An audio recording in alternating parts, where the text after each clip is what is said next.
الحمد لله الحنان المنان الذي خلق الإنسان وعلمه البيان،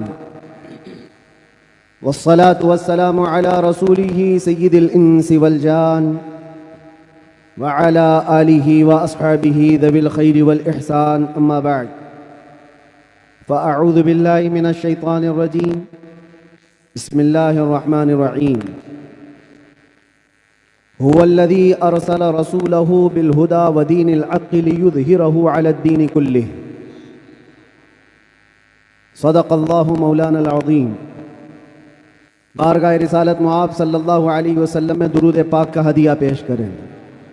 اللہم صلی علی سیدنا و مولانا محمد معدن الجود والکرم وآلہ واصحابہ الکرام وابنہ الکریم وبارک وسلم دائمتا سرمدا ابدا.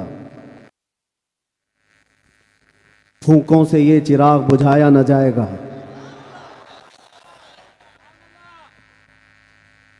میرے عزیزوں، یہاں سے ہم اپنی گفتگو کا آغاز کرتے ہیں. آپ کے ہاں اتنا بڑا مجمع جو بیٹھا ہوا ہے، میں محسوس کرتا ہوں کہ علم کا ایک قلعہ آپ کے پاس موجود ہے، علماء کا ایک ذخیرہ موجود ہے، اور بہترین بولنے والے علماء ہیں. ناظم اجلاس مجھ سے پیشتر جس طرح سے انہوں نے مدرسے کا تعارف کرایا ہے، اللہ تعالیٰ اس مدرسے کو ہمیشہ شاد و آباد رکھے، مرکز اہل سنت و جماعت، مرکز عشق رسول بنائے. ہماری یہاں پر اتنے لمبے سفر کر کے آنے کی ضرورت نہیں ہوتی، اور میں یہ جانتا ہوں کہ لوگ سننا کم اور دیکھنا زیادہ چاہتے ہیں، اور اس کی وجہ بھی ہے کہ دنیا اپنے اپنے حساب کے مجرے کرنے والے سیلیبریٹیز کو دیکھتی ہے، تو یہ امت محمدیہ ہے، نبی کے قیدی کو دیکھنا چاہتی ہے. ظاہر سی بات ہے، جیل سے چھوٹنے کے بعد آدمی چہرہ چھپا کے گھومتا ہے. ہوتا ایسی ہی ہے، جیل کاٹ کے آیا ہے، سزا کاٹ کے آیا ہے، لوگ اس کو دیکھ کر کے تانے مار رہے ہوتے ہیں اور وہ منہ چھپا کر گھوم رہا ہوتا ہے. لیکن یہ قانون ہر جگہ فٹ نہیں ہوتا. وہ اور ہوتے ہیں جو چہرہ چھپا کے گھومتے ہیں، جو نبی کے نام پر جاتے ہیں، وہ یہاں بھی چہرہ اٹھا کے جیتے ہیں، اور انشاءاللہ قیامت کے دن بھی چہرہ ان کا سرخرو رہے گا. اس لیے کہ اقبال نے بہت اچھی بات کہی، آبرو ما زنام مصطفیٰ است. ہم سب کی عزت و آبرو مصطفیٰ کے نام سے وابستہ ہے. اور اللہ کریم قرآن عظیم میں ارشاد فرماتا ہے، وَلِلَّهِ الْعِزَّةُ وَلِرَسُولِهِ وَلِلْمُؤْمِنِينَ. عزت اللہ کی ہے، رسول کی ہے، اور مومنین کے لیے ہے. ہم نے دیکھا ہے میرے عزیزوں، جن لوگوں کو آج سیلیبریٹی کہا جاتا ہے یا پاورفل شخصیت کہا جاتا ہے، سیاست میں آنے کی وجہ سے یا پھر گلیمر کی دنیا میں آنے کی وجہ سے، ٹیلی ویژن کے اوپر آنے کی وجہ سے، ان کے حالات ایسے ہیں کہ جب تک جوانی ہے ان کی چاندنی ہے، اور جب تک ان کا شباب ہے وہ چمک رہے. جہاں چہرے پہ جھریاں پڑ گئی، نیا ہیرو آ جائے گا. دنیا ایک نیا ہیرو اپنا ڈھونڈ لیتی ہے، اور یہ دنیاوی حسن و جمال پر اترانے والوں کی زیادہ لائف نہیں ہوتی، وہ برقرار نہیں رہ سکتے. نہ ہی سیاست کی کرسی پر بیٹھ کر کے اقتدار جمانے والے، ہم نے ان کو بھی دیکھا ہے، نئی پارٹی آئی اور بوڑھے کو سائیڈ میں لگا دیا گیا. اب بوڑھوں کو کوئی پوچھتا بھی نہیں ہے. 40 سال بیچارے خدمت کرتے رہے، اور آج ریٹائرمنٹ کی کربناک زندگی گزارنے پر مجبور ہو گئے. لیکن یہ مصطفیٰ کی غلامی کی دنیا الگ ہے. یہاں حضور پاک صلی اللہ علیہ وسلم کا غلام ایک عالم دین جتنا بوڑھا ہوتا جاتا ہے اتنی عزت اس کی بڑھتی چلی جاتی. یہاں بوڑھوں کی عزت کم نہیں ہوتی، بلکہ اس کو بوڑھا کہاں کہتے ہیں؟ جوان بیٹھے ہوتے ہیں لیکن بوڑھے عالم دین کو فیصل بنا کر بٹھاتے ہیں. جو زیادہ ہے وہ تجربے والا زیادہ ہو گیا، اس کی عزت بڑھتی چلی گئی. اس لیے کہ یہ عزت پاؤڈر لالی کی عزت نہیں ہے، یہ میرے مصطفیٰ کے قدموں سے حاصل کی ہوئی عزت ہے. ہم نے دیکھا ہے مرشد گرامی حضور تاج الشریعہ بدر الطریقہ کو، عمر 75 سال کی ہو گئی، بڑھاپا تھا، لیکن ایک جگہ انہیں بٹھا دیا جائے اور لاکھوں کو ایک طرف دنیا لاکھوں کو دیکھنا چھوڑ دے گی، اس ایک مرد قلندر پر دیکھتی رہ جائے، کیا یہ حقیقت نہیں؟ ان کو دیکھی ہوئی آنکھیں موجود ہوں گی۔ وہ حسن و جمال نبی پاک صلی اللہ تعالیٰ علیہ وسلم کی غلامی سے حاصل کیا ہوا حسن و جمال ہے۔ اسی لیے میرے عزیزوں یاد رکھو، اسی بات پر میں کہتا ہوں، آبرو ما زنام مصطفیٰ است، ہم سب کی عزت و آبرو مصطفیٰ، ہر چے دری دنیا باد مصطفیٰ است، جو کچھ اس دنیا میں ہمارے پاس ہے وہ نبی کے بعد ہے۔ جو بھی رشتہ ناتا ہے، جو بھی تعلق ہے، وہ سب حضور پاک کے بعد ہے۔ نبی سے ہو جو بیگانہ اسے دل سے جدا کر دے، پدر مادر برادر جان و مال ان پر فدا کر دے، یہ ایمان کا تقاضا ہے اور ایمان اسی کا نام ہے۔ اور اعلیٰ حضرت امام اہل سنت فاضل بریلوی کیا فرماتے ہیں؟ ایمان کسے کہتے ہیں؟ اس کی دو چند مثالیں آپ کے سامنے رکھتا ہوں، اور جب یہ ایمان آ جائے تو میرے عزیزوں، یہ جو آندھیاں چل رہی، یہ جو طوفان آئے ہوئے ہیں، یہ رخ موڑ لیں گے، اس لیے کہ سنا ہے قدسیوں سے میں نے کہ وہ شیر پھر ہوشیار ہوگا۔ اقبال نے کہا تھا، نکل کر کے صحرا سے جس نے الٹ دیا تھا تخت روما کو، سنا ہے قدسیوں سے میں نے کہ وہ شیر پھر ہوشیار ہوگا۔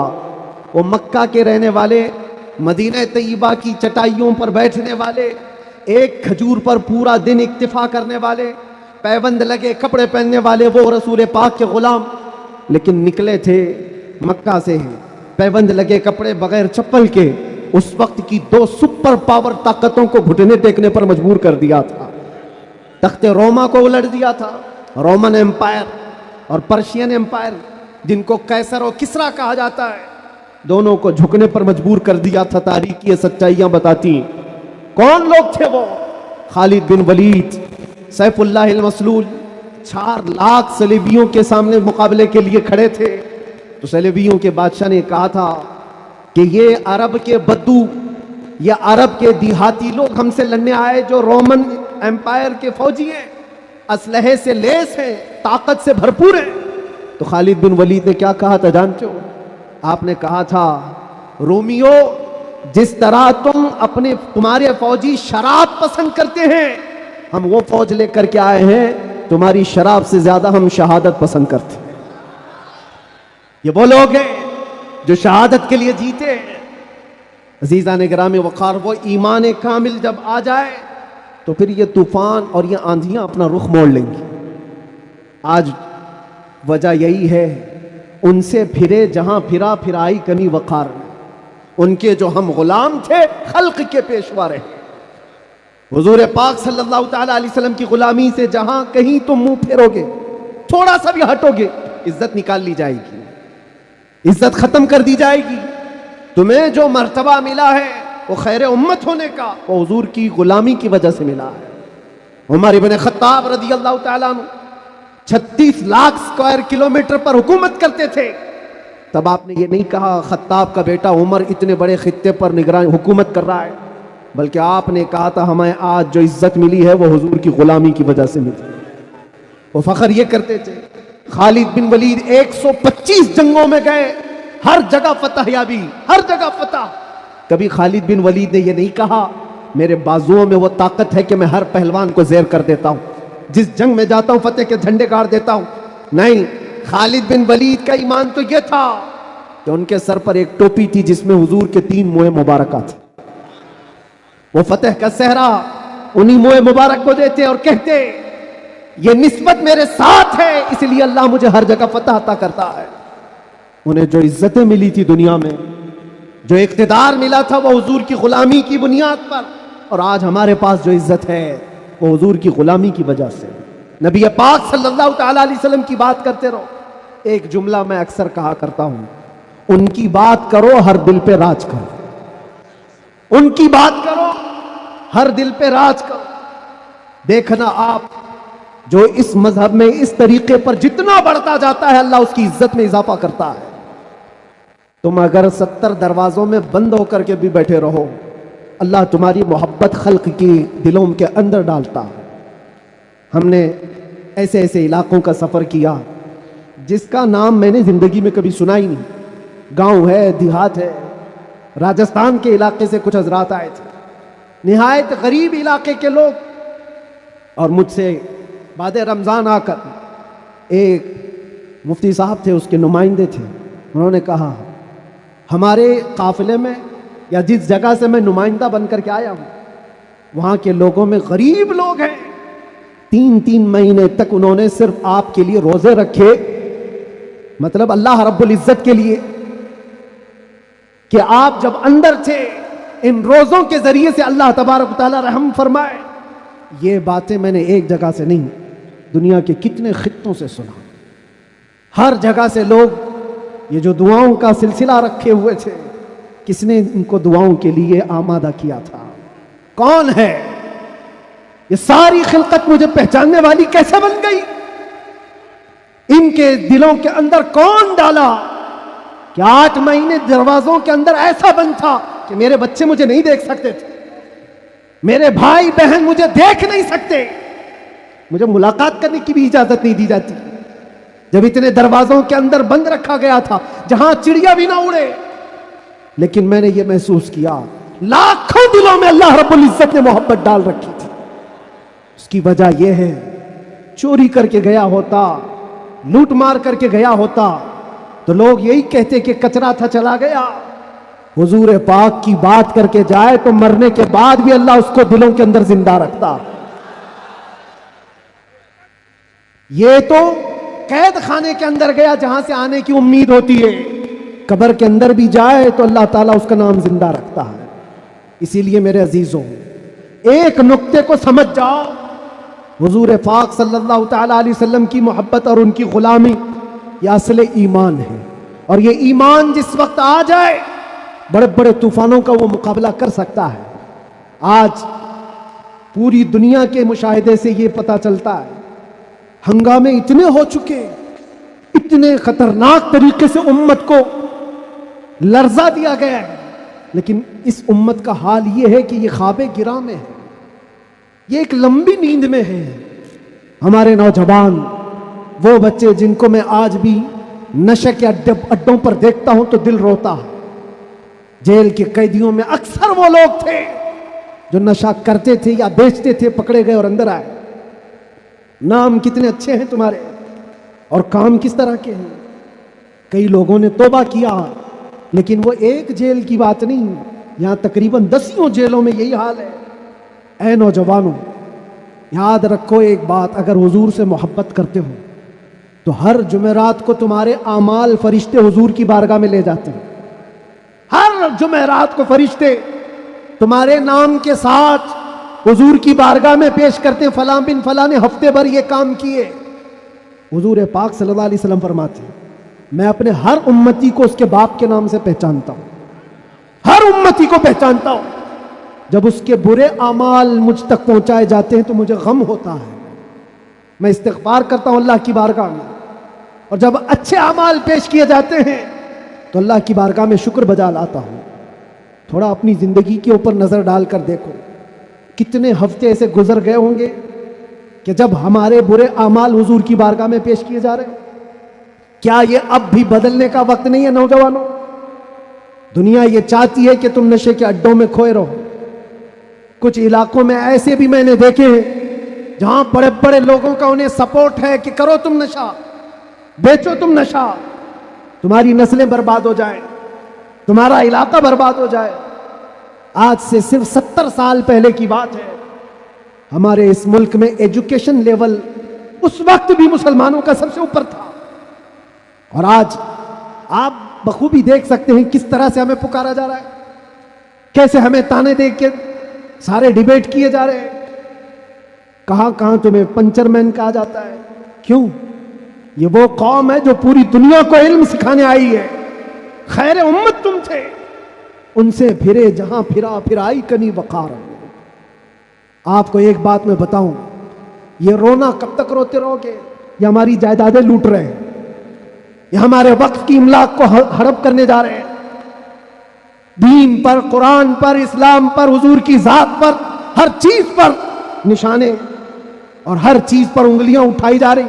تم کب تک احتجاج کرتے رہو گے؟ کب تک سڑکوں پر آؤ گے؟ کب تک اپنی آوازیں اٹھا کر کے پوچھتے رہو گے؟ کیا تمہارا کام صرف اتنا ہی رہ گیا؟ ایک بات یاد رکھو، جو ڈاکو ہوتا ہے اس کا کام ہی ہے لوٹنا. آج وہ کیا لوٹ رہے ہیں، کس پر ڈاکہ ڈال رہے ہیں، میں اس کی بات نہیں کرتا. مجھے رہزنوں سے غرض نہیں، تیری رہبری کا سوال ہے.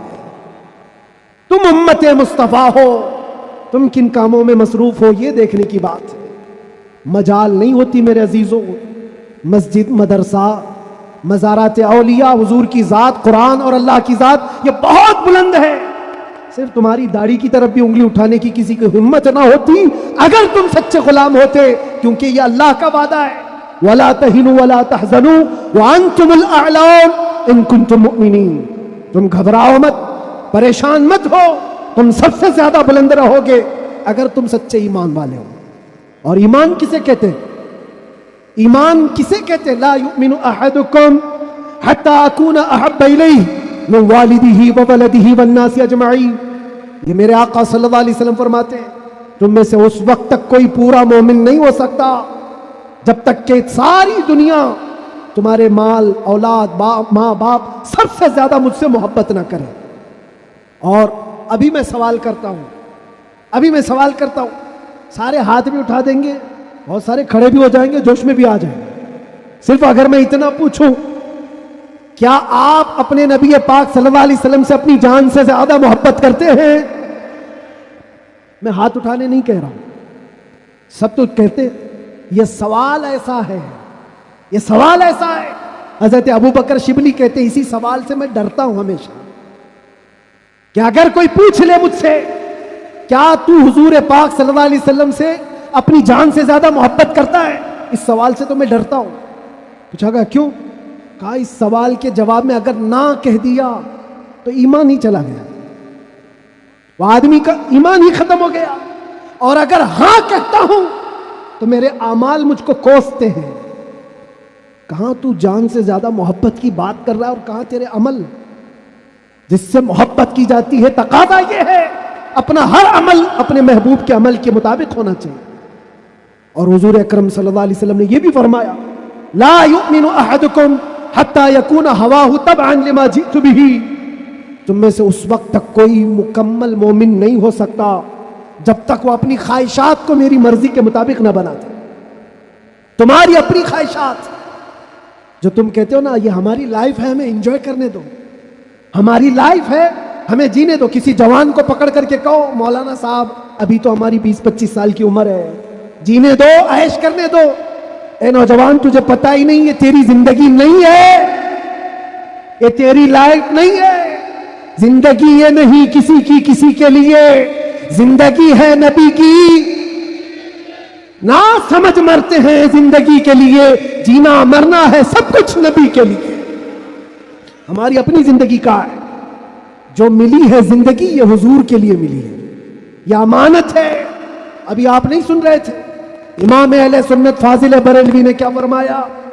جب بندہ اس مقام کو پہنچ جاتا ہے کہ اپنا سب کچھ حضور کے لیے قربان کرتا ہے اور پورا مومن بنتا ہے، تب جا کر کے وہ کہتا ہے یا رسول اللہ دہن میں زبان تمہارے لیے، بدن میں ہے جان تمہارے لیے. ہم آئے یہاں اور اٹھے بھی وہاں. یہ کب کہتا ہے بندہ؟ جب اس کا ایمان مکمل ہو جائے. میرا اپنا کچھ نہیں ہے، جو کچھ ہے وہ حضور کا ہے. دہن میں زبان تمہارے لیے، بدن میں ہے جان تمہارے لیے. ہم آئے یہاں تمہارے لیے، اٹھے بھی وہاں تمہارے لیے. یہ صحابہ کا مسلک تھا میرے عزیز. انہوں نے اپنے سارے رشتے حضور پاک کی مرضی پر لا کر ختم کر دیے تھے. سارے رشتے اگر حضور سے جدا ہیں تو ان کا کوئی رشتہ نہیں تھا. آج ہمیں اس ایمان کو زندہ کرنا ہے. یہ عہد کر کے جاؤ، بڑے بڑے نعرے لگا کر، بڑے بڑے جلسے کر کے، جلوس کر کے، یا سڑکوں پر آ کر کے اگر تم یہ سوچتے ہو شکتی پردرشن سے بہت کچھ ہو جائے گا. دنیا جھکتی نہیں ہے، انسانوں کے ریلے سے نہیں ڈرایا جا سکتا. ہم نے دیکھا ہے انسانوں کے ریلے سے دنیا نہیں ڈرتی، پاؤں سے معذور لنگڑا بھی ہو لیکن اگر ویل چیئر پر بیٹھ کر لبیک پکارے پورا یورپ ہلنے لگتا ہے۔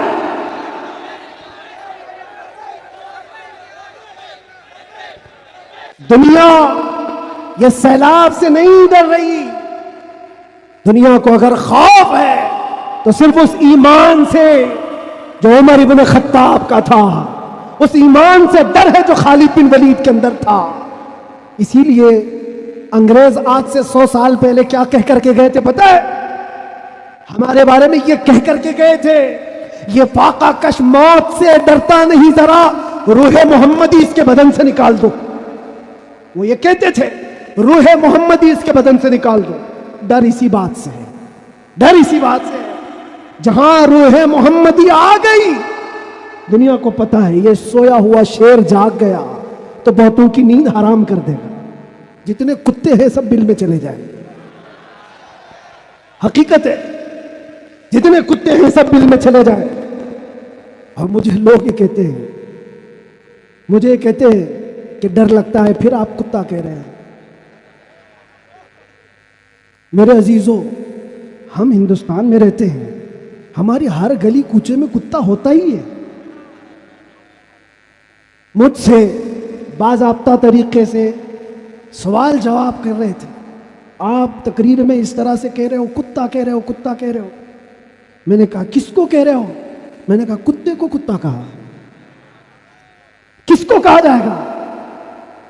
ہم کتے کو کتا نہ کہیں تو آپ بولے ٹامی بولے۔ عزیزان گرامی وقار، مجھے اس سے لینا دینا نہیں ہے، بات یہ ہے کتے کیوں بھوک رہے ہیں اس سے کیا غرض، شیر کیوں سویا ہے اس سے غرض ہے، شیر کیوں سویا ہے اس سے مجھے غرض ہے۔ نبی پاک صلی اللہ تعالیٰ علیہ وسلم کی امت بزدل تو نہیں ہو سکتی، بزدل نہیں ہو سکتی۔ ہم کفن بردوش ہیں، ہم دنیا میں آئے اللہ اکبر سن کر کے آئے اور جائیں گے تو اللہ اکبر سن کر جائیں گے، ہے یا نہیں؟ پیدا ہوئے تھے تو کانوں میں کیا سن گئے؟ کسی مولوی صاحب نے اذان دی تھی کہ نہیں دی تھی؟ اللہ اکبر کہا تھا کہ نہیں کہا تھا؟ ارے جس دن پیدا ہوئے تھے اسی دن کہا تھا۔ کیوں کہا تھا؟ یہ تجھے پتا چلے اللہ اکبر کا مطلب اللہ سب سے بڑا ہے، باقی کوئی بڑا نہیں ہے، دوسرے سے ڈرنے کی ضرورت نہیں، اللہ سب سے بڑا ہے۔ اور جب مرو گے تو امام صاحب جنازے پہ کھڑے ہو کر کے کیا کہیں گے؟ نماز کے لیے رکعت باندھیں گے کہ نہیں؟ اللہ اکبر جاتے ہوئے بھی ہمارا یہ قانون ہے کہ وہ اللہ کو سب سے بڑا مان کر کے جا رہا ہے۔ تو پھر یہ بیچ کی زندگی میں ایرے غیرے نتو کھیرے سے ڈر کیوں؟ زیادہ سے زیادہ یہاں یہ ہوگا تو ہمارے ساتھ ہوا ہے۔ میاں یہ تو چند دنوں کی بات تھی، صحابہ اکرام میں وہ لوگ ہیں جو 16 سال تک قید کی سزائیں کاٹے ہوئے۔ حضور پاک صلی اللہ علیہ وسلم کے زمانے میں 16 سال تک قید رکھا گیا۔ وہ بھی آج مثالیں بہت ہیں، موجود ہیں۔ آزمائش کا دور، اگر اللہ نے ہماری زندگی میں یہ لکھا ہے تو وہ قبول کرو۔ اور یہاں آئے ہیں مرنے کے لیے، موت تو آنی ہے سب کی، لیکن ایک مومن موت سے ڈرتا نہیں۔ کیوں؟ موت اس کے لیے حادثہ ہے جس کا یہ سوچنا ہے کہ مرنے کے بعد جلنا ہے، مرنے کے بعد پھر پتہ نہیں کس شکل میں پیدا ہونا ہے، کتا پیدا ہونا ہے، بلی پیدا ہونا ہے، چوہا پیدا ہونا ہے، سانپ پیدا ہونا ہے۔ ڈر ہے۔ مومن موت سے ڈرتا نہیں، اس لیے کہ مومن کا یہ عقیدہ ادھر آنکھ بند ہوگی ادھر دیدار مصطفیٰ ہوگا، اور قبر میں بھی جائے تو کیا خوب کہا ہے ایک عاشق رسول نے، کیا خوب کہا ہے، جب منکر نکیر آ کر اسے اٹھائیں گے سوال جواب دینے کے لیے، تو عاشق مصطفیٰ جو قبر میں گیا وہ کیا کہتا ہے؟ اب تو پائے ناز سے اے فرشتوں کیوں اٹھوں، ارے مر کے پہنچا ہوں یہاں اس دل ربا کے واسطے، جس کے لیے مرا تھا وہ بھی تو وہاں ہوں گے۔ بس میرے عزیزوں، گفتگو کو سمیٹتے ہوئے میں صرف اتنی بات کہوں گا، ان کے جو ہم غلام تھے، خلق کے پیشوا رہے، ان سے پھرے جہاں پھرا، پھرائی کمی وقار میں، تمہیں اللہ قرآن میں فرماتا ہے تم باعزت رہو گے، بلند رہو گے، کامیاب رہو گے، شرط یہ ہے کہ ہمیشہ ایمان کے ساتھ رہو، ایمان کے ساتھ رہو۔ اور ایمان کون سا ہے؟ مسجد میں تم سچے ہو گئے، بازار میں جھوٹے ہو گئے، یہ ایمان کا تقاضا نہیں ہے۔ تم تجارت پر بیٹھے ہو، لوگوں کو دھوکہ دے رہے ہو یا پھر چیٹنگ کر رہے ہو، یہ ایمان کا تقاضا نہیں۔ ایک صحابی رسول ہیں حضرت نعمان، ایک ملک گئے، وہ بادشاہ عیسائی تھا۔ جب اسے خبر ملی کہ عرب کے محمد صلی اللہ علیہ وسلم کا ایک سفیر آیا ہوا ہے، ایمبیسیڈر آیا ہے، تو اس بادشاہ نے ریشم کا قالین بچھایا اور سونے کی کلائی کی ہوئی کرسی رکھا ان کے استقبال کے لیے۔ لیکن جب وہ آئے، صحابی رسول حضرت نعمان، اپنی تلوار سے انہوں نے وہ قالین کو ہٹا دی، جو ریشم کا قالین بچھا ہوا تھا ہٹا دیا، کہا میں زمین پر چل کر جاؤں گا۔ پھر جب کرسی دیکھی سونے کی ہے، ہٹا دیا، کہا میں عام کرسی پر بیٹھوں گا۔ بادشاہ نے کہا اتنا ایٹیٹیوڈ ہے، ہم نے آپ کے عزت کے لیے سب کیا تھا، ہم بہت عزت کرتے ہیں آپ کی، محمد صلی اللہ علیہ وسلم کے آپ سفیر بن کر کے آئے۔ اس صحابی نے کیا جواب دیا؟ کہا میں جس نبی کا ماننے والا ہوں اس نبی نے فرمایا مرد کے لیے ریشم کا استعمال حرام ہے، مرد کے لیے سونے کا استعمال حرام ہے، میں حرام چیز کا استعمال نہیں کر سکتا۔ وہ کہاں تھے؟ دوسرے ملک میں تھے۔ حضور کہاں ہیں؟ مدینے میں۔ بادشاہ نے کہا آپ تو بہت دور ہیں، وہ نبی کے ملک سے کافی دور ہے، یہاں اگر آپ استعمال کر بھی لیں تو کیا خبر؟ اس صحابی نے جلال میں کہا میرا ایمان یہ ہے میں جس خطے میں بھی رہوں گا میرے نبی کا غلام بن کر رہوں گا، دھوکہ نہیں دے سکتا اپنے نبی کو کہ یہاں پر حضور کا غلام ہوں اور کسی جگہ غلام نہیں ہے۔ آپ سب کی بھی زندگی ایسی ہو کہ دنیا تمہیں کسی بھی جگہ دیکھے تو پہچان لے کہ حضور کا غلام ہے، سچ بولتا ہے، دھوکہ نہیں دیتا، جھوٹ نہیں بولتا۔ یہ تمہاری خصلتیں ہونی چاہیے، تمہاری عادتیں ہونی چاہیے۔ آج اگر کوئی یہ پوچھے نشہ کہاں ملتا ہے تو تمہارے محلے کی طرف کوئی اشارہ نہ کرے، کوئی تمہارے محلے کی طرف نہ آئے۔ سب کی یہ ذمہ داری ہے، ہر نوجوان کی، کہ جانتے ہو حضور فرماتے ہیں تمہارے تلوے میں کانٹا بھی چبھے تو اس کے درد کا مجھے احساس ہوتا ہے، وہ نبی۔ اور تم اگر نشہ کر کر کے اپنے آپ کو تباہ کر لو گے، اپنے آپ کو برباد کر لو گے، تو اس رسول کو بھی آپ ٹھیس پہنچا رہے ہو، حضور پاک صلی اللہ تعالی علیہ وسلم کو تکلیف پہنچا رہے ہو۔ بدلو اپنی اس زندگی کو، اور میرا میسج یہی ہے، اٹھو وہ گر نہ حشر نہ ہوگا پھر کبھی، دوڑو کہ زمانہ چال اپنی چل گیا، قوت عشق سے ہر پست کو بالا کر دو، دہر میں نام محمد سے اجالا کر دو، دہر میں نام محمد سے اجالا کر دو۔ اور یہ جو رونا ہے ہمارا، یہ سارے مسئلوں کا حل کیا ہوگا، ہمارا فیوچر کیا ہوگا، ہمارا مستقبل کیا ہوگا؟ ارے اللہ کریم قرآن میں فرمایا ہے، جس سے میں اپنی گفتگو کا آغاز کیا تھا، پھونکوں سے یہ چراغ بجھایا نہ جائے گا، یہ دین اسلام تمہارے اور ہمارے باپ سے چلایا نہیں جائے گا، یہ اللہ کریم کا نظام ہے۔ چنگیز بھی آئے، ہلاکو بھی آئے، بڑے بڑے آئے، سڑے سڑے آئے، اس درخت کو ہلانے کی کوشش کرتے رہے، اور نام و نمود بھی ختم، نام و نمائش بھی ختم، سب چلے گئے، باقی مگر اب تک نام و نشاں ہمارا، یونان و مصر و روما سب مٹ گئے جہاں سے، باقی مگر ہے اب تک نام و نشاں ہمارا۔ اقبال نے یہ سچ کہا تھا، توحید کی امانت سینوں میں ہے ہمارے، آسان نہیں مٹانا نام و نشاں ہمارا۔ اس بات کو یاد رکھو، تمہارے مٹ جانے سے، میرے قتل ہو جانے سے اسلام نہیں مٹتا، اسلام ختم نہیں ہوتا۔ اندھے لوگ اگر یہ سوچ کر کے بم برسا رہے ہو، قتل عام کر رہے ہو، تو انہیں کان کھول کر سوچ لینا چاہیے، کربلا کی دھرتی پر امام حسین کے پورے خاندان کو قتل کر دیا گیا، اس وقت جب اسلام نہیں رکا تھا، تو اس سیلاب سے کبھی اسلام نہیں رکنے والا، یہ صبح قیامت تک چمکتا دمکتا رہے گا۔ اللہ فرماتا ہے وَلَوْ كَرِهَ الْكَافِرُونَ، اگرچہ کافروں کو اچھا نہ لگے، اللہ تعالیٰ اس دین کو غالب رکھے گا۔ آپ بدلو اپنی زندگی کو، سچے مسلمان بنو، سچے اسلام کی پیروی کرو، تاکہ دنیا کو آج جو یہ پروپیگنڈا پھیلا کر کے سمجھایا جا رہا ہے، اس پروپیگنڈے کو بدل کر کے دکھاؤ کہ نہیں، جھوٹ ہماری خصلت نہیں ہے، بددیانتی ہماری عادت نہیں ہے،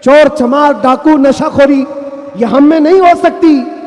یہ ساری خصلتوں کو اپنے معاشرے سے دور کر کے پھر ثابت کر کے بتاؤ کہ حضور پاک کا غلام جدھر سے گزرتا ہے خوشبوئیں پھیلا کر جاتا ہے۔